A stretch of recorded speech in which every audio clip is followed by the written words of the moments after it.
Magandang araw sa inyong lahat at welcome sa aking channel. Matagal nang napapabalitang may relasyon na ang aktres na si Kim Chiu at ang aktor na si Paolo Abilino na nagsimulang magkamabutihan umano nang malapit nang matapos ang seryeng din lang. Pero mas pinili lang ilihim muna ito sa publiko ang kanilang pagmamahalan para makaiiwas sila sa mga intriga. Ayon sa source na malapit sa aktor, tinanong ito kung girlfriend na nito ang aktres. Ngunit ayon dito, ay halos mag-iisang taon na din daw ang kanilang pagkamamabutihan.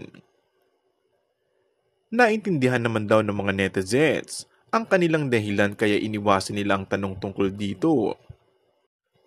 Dahil magkasama sa programa ang dalawa, ay madalas silang magkita.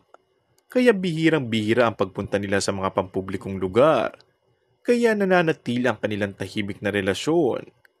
Ngunit marami na umanong nakakapansin nito, lalo na ang mga kasama nila sa serye. Tiyak naman na darating ang araw na malalaman ng mga tao ang katotohanan tungkol sa isinisekretong pagmamahalan ng dalawa.